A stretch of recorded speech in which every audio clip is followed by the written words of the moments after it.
Hello guys, welcome to our YouTube channel study with M. आज मैं आप सभी के लिए काफ़ी इम्पॉर्टेंट क्लास लेके आई हूँ। तो देखिए, आपके वीडियो वीपीडीओ और पटवारी का री एग्ज़ाम 17 मई को होने वाला है, जिसके रिगार्डिंग आप सभी को स्टडी विद एम के द्वारा क्लासेस प्रोवाइड की जा रही हैं। क्लास का पार्ट सेकेंड आज मैं आप सभी के लिए लेके आ चुकी हूँ। देखिए, पार्ट 1 आप सभी को इससे पहले प्रोवाइड कराया गया था, जिसमें हमने काफ़ी महत्वपूर्ण क्वेश्चन डिस्कस किए। आज की इस क्लास में उत्तराखंड के साथ साथ हम हिंदी के क्वेश्चन भी डिस्कस करेंगे। काफ़ी महत्वपूर्ण आज की क्लास रहेगी। वीडियो वीपीडीओ और पटवारी के साथ साथ आपका आगामी जो कनिष्ठ सहायक का एग्ज़ाम होने वाला है, उसके लिए भी ये क्लास काफ़ी हेल्पफुल रहने वाली है। तो आप सभी लोग हमारी इस क्लास में स्टार्टिंग से लेकर एंड तक बने रहिएगा। क्लास को स्टार्ट करते हैं। स्टार्ट करने से पहले जिन लोगों ने अभी तक हमारे YouTube channel study with M को सब्सक्राइब नहीं किया है, वो सब्सक्राइब कर लें। साथ ही साथ बगल में जो बेल आइकन दिख रहा है, इसे भी प्रेस कर लें, ताकि आपके आगामी एग्ज़ाम के रिगार्डिंग कोई भी वीडियो हम अपने चैनल पर अपलोड करते हैं तो उसका लिंक आपको तुरंत मिल सके। आप सभी लोग हमारा व्हाट्सएप चैनल भी ज्वाइन कर सकते हैं। काफ़ी महत्वपूर्ण क्वेश्चन आपको दिए जा रहे हैं क्विज़ के रूप में। स्टडी विद एम नाम से ही हमारा व्हाट्सएप चैनल बना हुआ है, आप लोग चेकआउट कर सकते हैं। चलिए, आज की इस क्लास को हम स्टार्ट कर लेते हैं। क्लास में आपका पहला क्वेश्चन है, नश्वर व जंगम का विलोम क्रमशः है। तो देखिए, विलोम से काफ़ी क्वेश्चन आयु के द्वारा पूछे जा रहे हैं।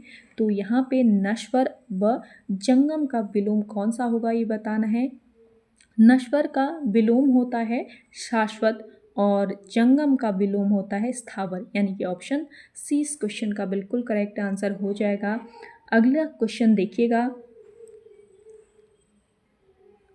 राम से हंसा नहीं जाता में कौन सा वाच्य है। तो देखिए, यहाँ पे वाच्य बताना है कौन सा है। देखिए, वाच्य की अगर मैं बात करती हूँ तो वाच्य का अर्थ बोलने का विषय होता है।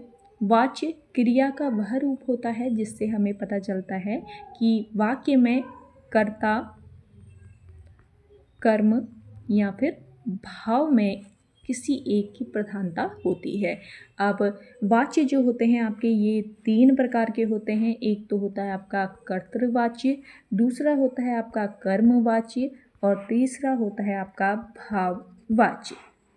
अब यहाँ पे राम से हंसा नहीं जाता पूछा गया है, तो कौन सा वाच्य है यहाँ पे बताना है।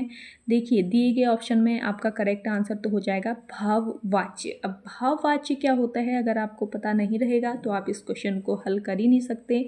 तो देखिए, क्रिया के जिस रूप में भाव की प्रधानता हो, भाव यहाँ पे प्रधान जहाँ पे होता है वहाँ पर आपका भाववाची होगा। या इस तरह से समझ सकते हैं आप, जब वाक्य की क्रिया का संबंध न तो कर्ता से होता है और न ही कर्म से, बल्कि वह भाव की प्रधानता दर्शाता है, उसे कहा जाता है भाववाच्य।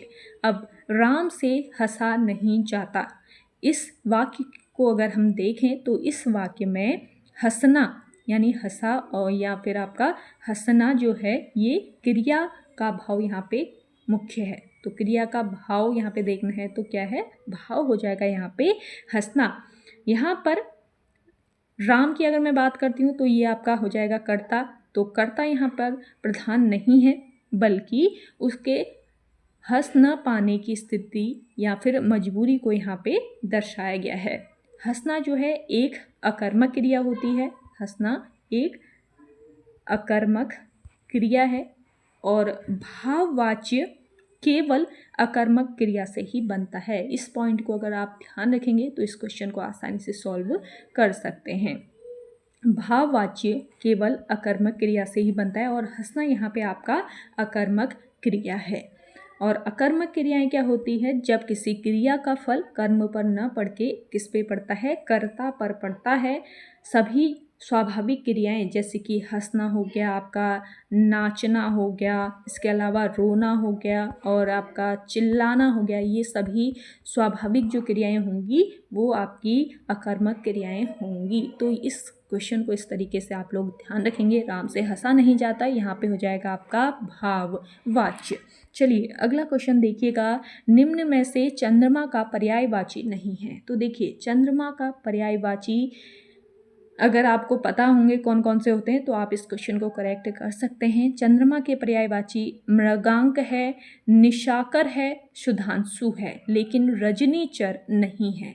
तो रजनीचर किसका पर्याय है ये पूछा जाए तो रजनीचर पर्यायवाची है किसका? राक्षस का। राक्षस या फिर निशाचर, दानव, दैत्य, आपका तमचर, ये सभी राक्षस के पर्यायवाची हैं। इन्हें आप लोग नोट डाउन करते चलिएगा। आप सभी को क्वेश्चन के साथ साथ इम्पॉर्टेंट फैक्ट भी मैं बता रही हूँ, तो आप लोग इन्हें नोट डाउन कर लीजिए ताकि आयोग जितना भी डीप क्वेश्चन पूछे आप लोग करेक्ट कर पाएँ। तो अच्छे से आपको समझाने की कोशिश कर रही हूँ मैं हर एक क्वेश्चन को, आप लोग इन्हें नोट डाउन करते चलिएगा। और जो चीज़ आपको समझ में नहीं आ रही है आप कमेंट सेक्शन में कमेंट करके पूछ सकते हैं अपने क्वेश्चन को। अगला है, जिसकी गर्दन सुंदर हो के लिए एक शब्द है। तो देखिए जिसकी गर्दन सुंदर हो इसके लिए एक शब्द होता है सुग्रीव। ऑप्शन ए बिल्कुल राइट आंसर आपका हो जाएगा। अगला क्वेश्चन देखेंगे, निम्न में से टोला, यहाँ पे टोला नहीं होगा, आप करेक्ट कर लीजिएगा, दोला है ये शब्द। दोला शब्द का अर्थ है, तो दोला का मतलब होता है झूला, यानी कि ऑप्शन बी यहाँ पे आपका करेक्ट आंसर हो जाएगा। नेक्स्ट क्वेश्चन है, प्रेमचंद द्वारा रचित दो बैलों की कथा के पात्र हैं। तो देखिए ये रचना है दो बैलों की कथा, किसकी? प्रेमचंद की। तो इस कथा के पात्र कौन कौन से हैं? दो बैलों की कथा जिसमें दो बैल होते हैं और उनके बारे में काफ़ी सुंदर चित्रण प्रेमचंद द्वारा किया गया है। काफ़ी सुंदर कहानी दी गई है प्रेमचंद द्वारा। तो इसमें जो दो बैल होते हैं इन दो बैलों का नाम होता है हीरा और मोती, यानी कि ऑप्शन ए बिल्कुल राइट आंसर हो जाएगा। इसके दो बैलों की कथा के पात्र हीरा और मोती हैं। बात करूं मैं प्रेमचंद की, तो प्रेमचंद इनका जन्म 31 जुलाई 1880 को बनारस के लमणी गांव में हुआ था। बनारस में इनका जन्म हुआ और बनारस के लमणी नामक गांव में इनका जन्म हुआ। और मूल नाम इनका पूछ लिया जाए तो धनपत राय श्रीवास्तव इनका मूल नाम था। प्रेमचंद ने अपने लेखन की शुरुआत उर्दू में एक नवाब राय है इनकी रचना, नवाब राय है। तो यहाँ से इस नवाब राय से इन्होंने अपने लेखन की शुरुआत की। प्रेमचंद ने जमाना, इसके अलावा माधुरी, मर्यादा, हंस व जागरण आदि पत्रिकाओं का संपादन किया। कुछ महत्वपूर्ण पत्रिकाएं हैं, इन्हें नोट कर लीजिएगा आप लोग। जमाना हो गया आपका, माधुरी हो गया, मर्यादा, हंस और जागरण, ये महत्वपूर्ण पत्रिकाएं हैं जो कि पूछी जाती हैं आयोग के द्वारा। और इनके जीवनी की अगर मैं बात करती हूँ प्रेमचंद की, तो इनकी एक जीवनी है जिसका नाम है कलम के सिपाही। कलम के सिपाही इनकी एक जीवनी है। और इस जीवनी की जो रचना की है, पूछ लिया जाए किसने इसकी रचना करी, तो अमृत राय द्वारा कलम के सिपाही की रचना की गई। और प्रेमचंद की ही एक और जीवनी है,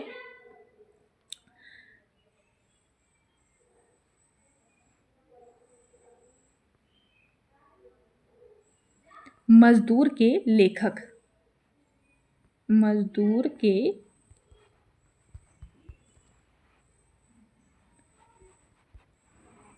लेखक।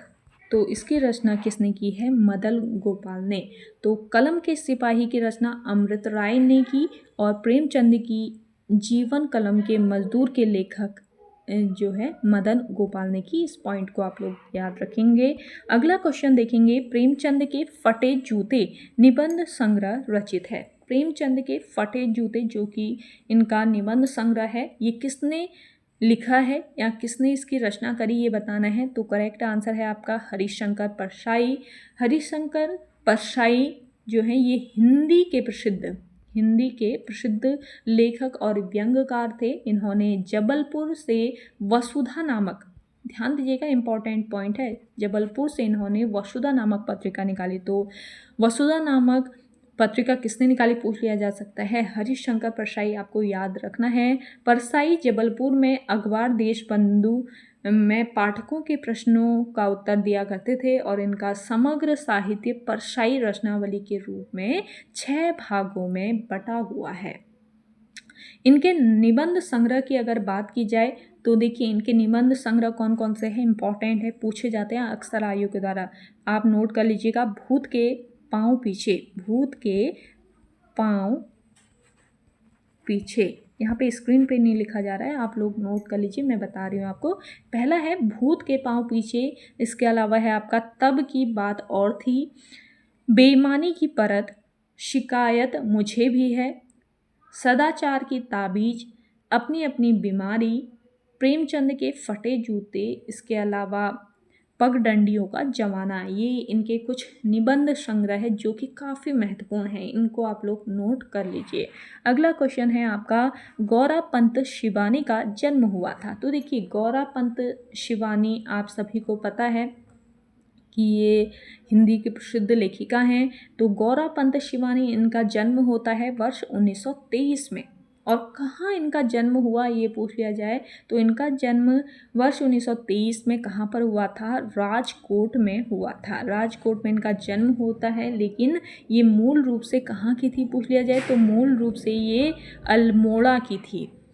इन्हें भारतेंदु हरिश्चंद्र सम्मान मिला है 1979 में और पद्मश्री सम्मान से भी सम्मानित है गौरापंत शिवानी। पद्मश्री सम्मान इन्हें वर्ष 1981 में दिया गया और वर्ष 1997 की अगर मैं बात करती हूँ तो इन्हें वर्ष 1997 में हिंदी सेवानिधि राष्ट्रीय पुरस्कार से सम्मानित किया गया है। चलिए बढ़ते हैं अगले क्वेश्चन की ओर। अगला क्वेश्चन है आपका, मंगल अपरिचित व कोकिला का संबंध है। तो देखिए, मंगल अपरिचित व कोकिला, इसका संबंध है किससे, हिंदी फॉन्ट से। ऑप्शन बी बिल्कुल करेक्ट आंसर हो जाएगा। अगला क्वेश्चन है, पत्रकारिता में खबरों के प्रकार को कहते हैं। देखिए, पत्रकारिता में जो खबरों के प्रकार होते हैं इन्हें कहा जाता है बीट। नेक्स्ट क्वेश्चन है,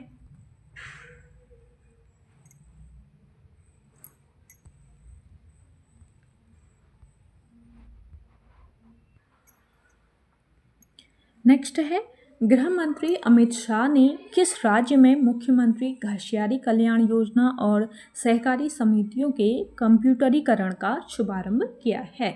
तो देखिए, गृह मंत्री अमित शाह ने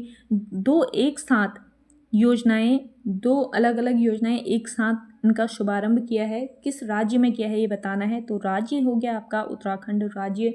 वर्ष पूछ लिया जाए कौन सा ये वर्ष था तो 2021 में इसका शुभारंभ किया गया। कहाँ पर, देहरादून में। तो मुख्यमंत्री घासियारी कल्याण योजना और सहकारी समितियों के कंप्यूटरीकरण का शुभारंभ किया गया गृह मंत्री अमित शाह के द्वारा वर्ष 2021 में। चलिए अगला क्वेश्चन है आपका, दक्षेश्वर मंदिर कहाँ पर स्थित है। देखिए, दक्षेश्वर जो मंदिर है आपका ये कनखल हरिद्वार में है। ऑप्शन ए बिल्कुल राइट आंसर है। और यह मंदिर वर्ष 1810 ईस्वी में बनवाया गया था। किसके द्वारा बनवाया गया पूछ लिया जाए तो रानी धनकौर द्वारा इस मंदिर का निर्माण करवाया गया और वर्ष 1962 ईस्वी में इस मंदिर का पुनर्निर्माण किया गया था। देखिए, दक्षेश्वर जो मंदिर है ये भगवान शिव को समर्पित है और इस मंदिर का नाम सती के पिता राजा दक्ष प्रजापति के नाम पर रखा गया है। कनखल हरिद्वार में ये आपका मंदिर है, दक्षेश्वर मंदिर। अगला क्वेश्चन देखेंगे, कौन सी जनजाति भूमसेन देवता की पूजा करती है। तो देखिए, भूमसेन देवता की पूजा करती है आपकी बोक्सा जनजाति। नेक्स्ट क्वेश्चन देखिएगा, पुरुषोत्तम पंत। देखिए यहाँ पे पुरुषोत्तम पंत नहीं है, इसको करेक्ट कर लीजिएगा, पुष्पेश पंत। यहाँ पे लिखने में थोड़ा सा टाइप करने पे गलत हो गया है। तो पुष्पेश जो पंत हैं इनका संबंध किससे है ये बताना है। तो अंतर्राष्ट्रीय मामले के विशेषज्ञ हैं पुष्पेश पंत अंतर्राष्ट्रीय मामले के विशेषज्ञ हैं। अगला क्वेश्चन देखेंगे, प्रतापनगर की स्थापना हुई। देखिए, प्रतापनगर की जो स्थापना हुई थी वो 1877 में हुई। प्रताप शाह ने इस नगर की स्थापना करी। प्रताप शाह ने वर्ष 1877 ईस्वी में प्रतापनगर नामक नगर की नींव रखी, जो कि किस नदी के तट पर है? जलकूर नामक नदी के तट पर है। आपको पहले भी मैं ये बता चुकी हूँ, जलकूर नदी के तट पर है आपका प्रतापनगर, पिछले वाले क्लास में। अगला क्वेश्चन है, धारशिल शिलालेख का संबंध किस परमार शासक से है? तो धारशिल शिलालेख का जो संबंध है परमार शासक अनंतपाल से है। ऑप्शन बी यहाँ पे आपका करेक्ट आंसर हो जाएगा। अगला क्वेश्चन देखिएगा, गोरखा शासन में दफ्तरी कहा जाता था। तो देखिए, गोरखा शासन काल में दफ्तरी किसे कहा जाता था? कानूनगो को। ऑप्शन बी यहाँ पे आपका राइट आंसर है। अगला क्वेश्चन देखेंगे, जीजा साली विवाह रस्म का संबंध है। मोस्ट इंपॉर्टेंट क्वेश्चन है। तो देखिए, जीजा साली विवाह रस्म ये होती है किसमें? बोक्सा जनजाति में। अगला क्वेश्चन है आपका, गैरसैंण को ग्रीष्मकालीन राजधानी बनाने की स्वीकृति राज्यपाल ने कब दी? ये बताना है। तो गैरसैंण को ग्रीष्मकालीन राजधानी बनाने की जो स्वीकृति है ये 8 जून 2020 को दी गई थी। ऑप्शन डी बिल्कुल करेक्ट आंसर है आपका। नेक्स्ट क्वेश्चन देखेंगे, उत्तराखंड राज्य की मांग के लिए उत्तराखंड पीपुल फ्रंट कब बनाया गया? ये भी आपका काफ़ी महत्वपूर्ण क्वेश्चन है। तो देखिए, उत्तराखंड राज्य की मांग के लिए ये फ्रंट बनाया गया जिसका नाम है उत्तराखंड पीपुल फ्रंट, और ये अप्रैल 1994 में बनाया गया था। अगला क्वेश्चन है आपका, टिहरी प्रजामंडल का प्रारंभिक उद्देश्य क्या था? तो टिहरी राज्य प्रजामंडल का जो प्रारंभिक उद्देश्य था वो महाराजा के अधीन उत्तरदायी शासन था। अगला क्वेश्चन है आपका, कैप्टन जोन्स ने तराई क्षेत्र में कब नहर प्रणाली विकसित की? तो तराई क्षेत्र में नहर प्रणाली किसने विकसित करी? अगर पूछ लिया जाए तो आपको याद रखना है कैप्टन जोन्स ने की। और कब करी पूछ लिया जाए तो आपको 1861 याद रखना है। चलिए अगले क्वेश्चन की ओर बढ़ते हैं। अगला क्वेश्चन है आपका, सर्वप्रथम वन प्रबंधन का कार्य किस कमिश्नर ने किया था? तो मोस्ट इम्पॉर्टेंट आपका ये क्वेश्चन है। तो सर्वप्रथम वन प्रबंधन का जो कार्य किया था ये कमिश्नर ट्रेल ने किया। ऑप्शन ए बिल्कुल राइट आंसर है। वर्ष 1826 की अगर मैं बात करती हूँ, वर्ष 1826 ईस्वी में ट्रेल जो है इन्होंने सरकारी वनों की नींव रखी और सरकारी भूमि पर साल के जो वृक्ष हैं उनको काटने पर प्रतिबंध लगाया। और सबसे पहले वन प्रबंधन का जो कार्य है ये किया था किसने? ट्रेल ने। अगला क्वेश्चन है आपका, निम्न में से कौन से आसामी सीधे राजा को राजस्व देते थे? तो यहाँ पे आपका करेक्ट आंसर हो जाएगा मौखरीदार। इसको करेक्ट कर लीजिएगा, मिस प्रिंट हो गया है। तो मौखरीदार आपका करेक्ट आंसर है। खाई कर की मैं बात करती हूँ तो जो आपका खाई कर है ये चंद शासन काल के समय अनाज व नगदी के रूप में देय कर था, और आपका सिरतान जो है ये नगद के रूप में देय कर था। और मौखरीदार आपका आसामी जो थे ये सीधे राजा को राजस्व के रूप में देते थे। अगला क्वेश्चन है आपका, किस शासक के समय लक्ष्मण के नेतृत्व में, यहाँ पे लक्ष्मण या फिर इनको लक्ष्मू कठैत भी कहते हैं, तो लक्ष्मू कठैत लिखेंगे ज़्यादा बेहतर से आपको समझ आएगा। लक्ष्मू कठैत के नेतृत्व में ढांढक आंदोलन, डांडा नहीं है ये, ढांढक आंदोलन हुआ था। तो ढांढक जो आंदोलन हुआ ये किसके नेतृत्व में हुआ? लक्ष्मू कठैत के, ये आपको याद रखना है। और प्रताप शाह जो थे, प्रताप शाह के समय वर्ष 1882 ईस्वी में लक्ष्मू कठैत के नेतृत्व में ये आंदोलन होता है, ढांढक जो आंदोलन है। और लक्ष्मू कठैत की अगर मैं बात करती हूँ तो ये राय बहादुर की पदवी से सम्मानित होने वाला प्रथम गढ़वाली था। लक्ष्मू कठैत टिहरी में रवाई परगने का प्रशासक था। अगला क्वेश्चन देखेंगे, मंगलवार रात्रि कांड किस गोरखा सूबा के समय हुआ? मोस्ट इम्पॉर्टेंट है, मंगलवार रात्रि कांड हुआ था किसके समय? नरशाही नरशाही के समय। अगला क्वेश्चन है आपका, चंद काल में कुख्यात कारागार स्थित था। तो देखिए चंदकाल का जो कुख्यात कारागार है ये कहाँ पर, सीराकोट पे, सीराकोट में स्थित था। अगला क्वेश्चन देखेंगे, जुआरियों पर कर लगाने वाला चंद शासक कौन था। Most important question. तो देखिए जिसने जुआरियों पर कर लगाया ये चंद शासक था जगत चंद। ऑप्शन डी बिल्कुल राइट आंसर हो जाएगा। कुमाऊं में जगत चंद के कार्यकाल को चंद वंश का स्वर्ण काल कहा जाता है। जगत चंद स्वयं मिलनसार व्यक्ति व प्रजा का हितैषी राजा था और जगत चंद ने मुगल शासक बहादुर शाह को कीमती पहाड़ी चीज़ें भेंट की, इसलिए दिल्ली शासक ने उसे अभय दान दिया था। और जगत चंद की जो मृत्यु हुई थी वो किस कारण हुई थी पूछा जा सकता है। इसको चेचक की बीमारी हो गई थी जगत चंद को, तो चेचक के कारण मृत्यु हुई थी जगत चंद की। पूछ लिया जा सकता है चेचक की बीमारी के कारण किस चंद शासक की मृत्यु हुई, तो ये था जगत चंद। अगला क्वेश्चन है आपका, 30वां हुनर हाट कार्यक्रम भारत के किस शहर में आयोजित किया गया। तो देखिए 30वां हुनर हाट कार्यक्रम ये आपका आयोजित किया गया देहरादून में। ऑप्शन ए बिल्कुल करेक्ट आंसर है।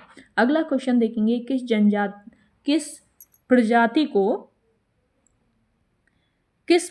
को स्कंद पुराण में भिल्ल कहा गया। इसको करेक्ट कर लीजिएगा, भिल्ल कहा गया। कौन सी ये प्रजाति थी जिसको स्कंद पुराण में भिल्ल कहा गया, तो ये थी आपकी प्रजाति कौन सी, किरात प्रजाति। देखिए उत्तराखंड की अगर मैं बात करती हूँ तो उत्तराखंड में आने वाली प्रथम प्रजाति समूह जो था वो कोल था। कोल को प्रथम प्रजाति समूह माना जाता है जो कि उत्तराखंड आई थी।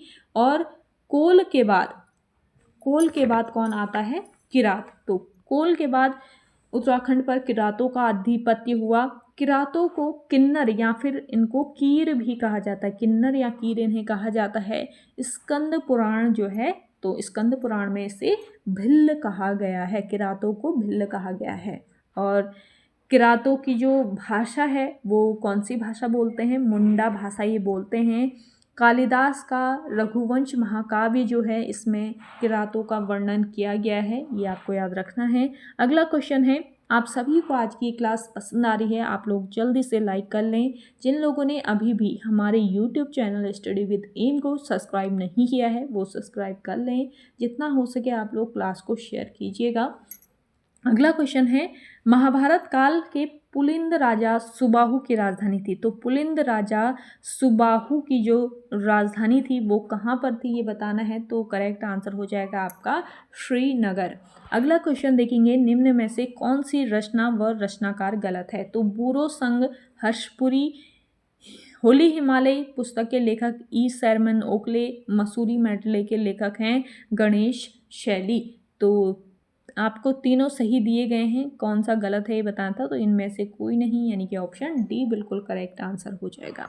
अगला क्वेश्चन है, उत्तराखंड में लेडी सुल्तान के नाम से जानी जाती हैं। तो लेडी सुल्तान के नाम से किन्हें जाना जाता है, ये है आपकी नेहा तोमर। ऑप्शन बी यहाँ पे करेक्ट आंसर हो जाएगा। अगला क्वेश्चन है, डीपी डोभाल का संबंध किस क्षेत्र से है। तो डीपी डोभाल इनका संबंध है ग्लेशियरों से, ये आपको याद रखना है, ग्लेशियर विज्ञानी हैं डीपी डोभाल। अगला क्वेश्चन है आपका, पीताम्बर दत्त बड़थवाल ने किस पत्रिका का संपादन किया। इंपॉर्टेंट क्वेश्चन है। पीताम्बर दत्त बड़थवाल के बारे में पिछली क्लास में भी मैं बता चुकी हूँ। तो पीताम्बर दत्त बड़थवाल ने एक पत्रिका निकाली थी जिसका संपादन उन्होंने किया, और ये पत्रिका थी कौन सी, हिलमैन नामक ये पत्रिका थी, ये आपको याद रखना है। और इसका संपादन कहाँ पर इन्होंने किया पूछ लिया जाए तो कानपुर में इन्होंने हिलमैन नामक पत्रिका का संपादन किया। पीताम्बर दत्त बड़थवाल हिंदी विषय में डॉक्टरेट करने वाले पहले व्यक्ति थे। इनका शोध ग्रंथ का विषय क्या था, दी निर्गुण स्कूल ऑफ हिंदी पोइट्री। अगला क्वेश्चन है आपका, निम्न में से कौन सा खेल खिलाड़ी सही है। तो देखिए एकता बिष्ट क्रिकेटर, सीता गोसाई हॉकी, अरुण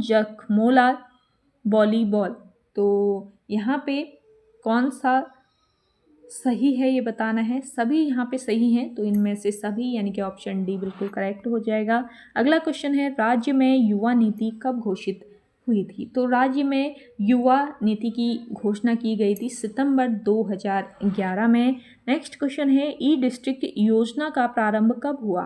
तो ई डिस्ट्रिक्ट जो योजना है इसका प्रारंभ कब किया गया? बताइए। जिन लोगों को आंसर आ रहा है आप कमेंट करके भी बता सकते हैं। तो ई गवर्नेंस के तहत ये योजना जो है ई गवर्नेंस के तहत चलाई गई थी, ई डिस्ट्रिक्ट योजना।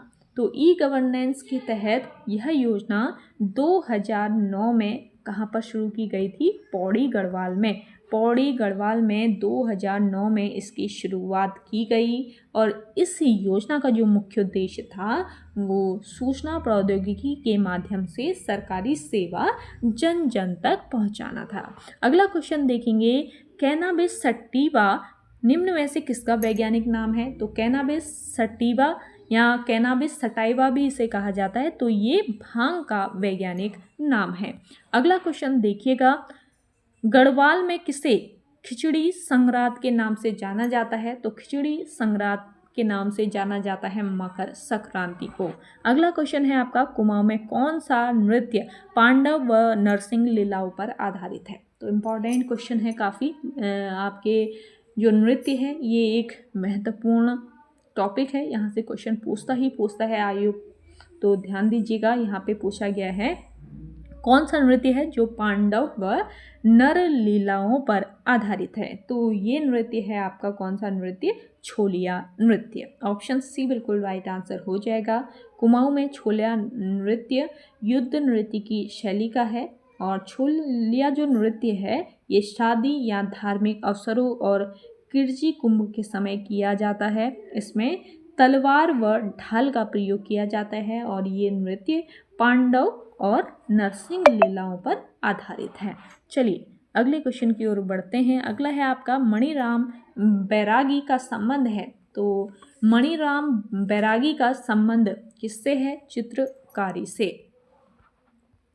नेक्स्ट क्वेश्चन है, राज्य विधानसभा में लोकायुक्त विधेयक कब पारित हुआ? मोस्ट इंपॉर्टेंट है। राज्य विधानसभा में लोकायुक्त जो विधेयक है ये आपका नवंबर 2011 में पारित किया गया। ऑप्शन सी बिल्कुल राइट आंसर है। नेक्स्ट देखेंगे, राज्य मानवाधिकार आयोग के प्रथम अध्यक्ष कौन थे? राज्य मानवाधिकार आयोग के प्रथम अध्यक्ष थे विजेंद्र जैन।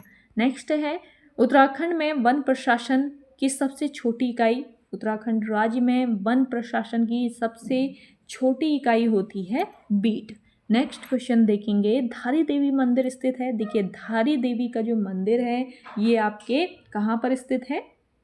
कलियासोत में। ऑप्शन बी यहाँ पे करेक्ट हो जाएगा। अगला देखेंगे, निम्न में से कौन सा सुमेलित है? तो देखिए यहाँ पे आपको कुछ मेले दिए गए हैं। यहाँ पे अटारिया मेला रुद्रपुर, जाख मेला रुद्रप्रयाग, मानेश्वर मेला चंपावत। तो कौन सा इसमें सुमेलित है ये बताना है। अटारिया मेले की अगर मैं बात करती हूँ तो अटारिया मेला आपके कहाँ पर लगता है? रुद्रपुर में लगता है। जाख मेला भी आपके रुद्रप्रयाग में लगता है। मानेश्वर मेला चंपावत में लगता है।